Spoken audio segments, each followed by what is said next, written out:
Jemaat Tuhan, selamat pagi, selamat hari baru dengan berkat baru, dengan kemurahan baru dan rahmat baru di hari ini. Puji nama Tuhan, kita akan kembali merenungkan firman Tuhan. Dan di beberapa waktu terakhir ini saya mengambil kisah para rasul sebagai renungan pribadi saya setiap pagi. Dan ada banyak berkat-berkat di sana yang saya dapatkan memperkuat iman saya secara pribadi, menolong saya untuk menjalani kehidupan di dalam pelayanan saya. Dan saya rindu membagikan untuk Bapak, Ibu, serta saudara semua mulai hari ini firman Tuhan, berkat-berkat, penerapan dan prinsip sederhana yang kita dapatkan dari kisah para rasul. Dan kita akan mulai di pagi hari ini dengan membaca dari ayat 1 sampai dengan ayat yang ketiga dari kisah para rasul pasal 1. Demikian firman Tuhan. Hai Theophilus, dalam buku yang pertama aku menulis tentang segala sesuatu yang dikerjakan dan diajarkan Yesus sampai pada hari ia terangkat. Sebelum itu ia telah memberi perintahnya oleh Roh Kudus kepada rasul-rasul yang dipilihnya. Kepada mereka ia menunjukkan dirinya setelah penderitaannya selesai. Dan dengan banyak tanda ia membuktikan bahwa ia hidup. Sebab selama 40 hari ia berulang-ulang menampakkan diri dan berbicara kepada mereka tentang kerajaan Allah. Saya akan mengulang ayat yang kedua bagian yang terakhir. Dan dengan banyak tanda ia membuktikan bahwa ia hidup. Tuhan Yesus hidup. Tuhan kita hidup. Kebenaran bahwa Yesus hidup, Yesus menang atas maut, itu menjadi sesuatu yang sangat penting, menjadi pusat berita, menjadi sentral pemberitaan para rasul ketika dia melayani di zaman mula-mula gereja Tuhan ada. Ketika para rasul pergi memberitakan Injil, ketika para rasul pergi ke tempat yang lain, menjangkau banyak orang, termasuk juga meyakinkan orang-orang Yahudi, pusat beritanya adalah tentang penderitaan Yesus, tetapi juga tentang kematian serta kebangkitan Yesus Kristus.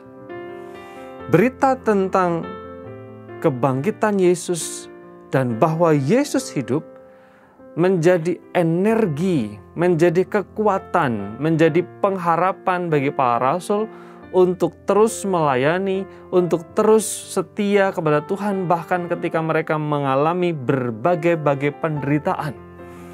Mereka kuat, mereka mampu, mereka punya pengharapan karena mereka tahu bahwa Tuhan Yesus hidup.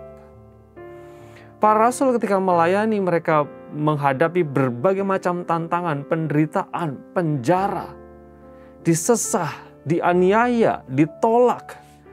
Bahkan Bapak Ibu sering mendengar kisah-kisah tradisi yang mengatakan bagaimana para rasul meninggal. Kenapa para rasul begitu gigih mempertahankan keyakinannya, mempertahankan imannya, ikut Yesus sampai setia? Karena mereka yakin, mereka tahu, mereka sungguh-sungguh mengalami bahwa Tuhan Yesus hidup. Pertanyaan saya buat Bapak, Ibu, serta saudara semua. Kalau saya dan saudara tahu, yakin, percaya, mengimani bahwa Tuhan kita hidup, seharusnya bukankah itu menjadi kekuatan iman kita?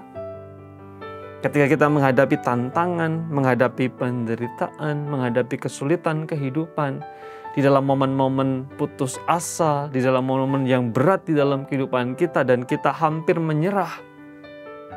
Mari ingat, mari dengungkan kembali di dalam pikiran dan hati kita, oh Tuhan saya hidup. Oh Tuhan saya hidup. Karena Tuhan Yesus hidup, saya, saudara, Bapak, Ibu, saudara yang terkasih dalam Tuhan Yesus Kristus punya pengharapan, punya kekuatan yang tidak boleh mati. Karena Tuhan kita hidup, ada hari esok. Karena Tuhan kita hidup, ada kemenangan. Karena Tuhan Yesus hidup, ada pengharapan. Biarlah firman Tuhan ini menguatkan kita semua, percaya dan yakin bahwa sumber pertolongan kita dari Tuhan yang hidup. Kita berdoa. Terima kasih untuk kemurahan-Mu di pagi hari ini, kasih Tuhan luar biasa. Doa kami untuk setiap hamba Tuhan, setiap orang yang melayani dengan berbagai tantangan mereka, serta jemaat Tuhan semua dengan berbagai pergumulan mereka. Biarlah yakin bahwa Tuhan hidup. Dengan demikian ada kekuatan, ada keyakinan menghadapi semua tantangan kehidupan. Anugerah-Mu atas kami semua di sepanjang hari ini ya Tuhan. Dalam nama Yesus kami berdoa.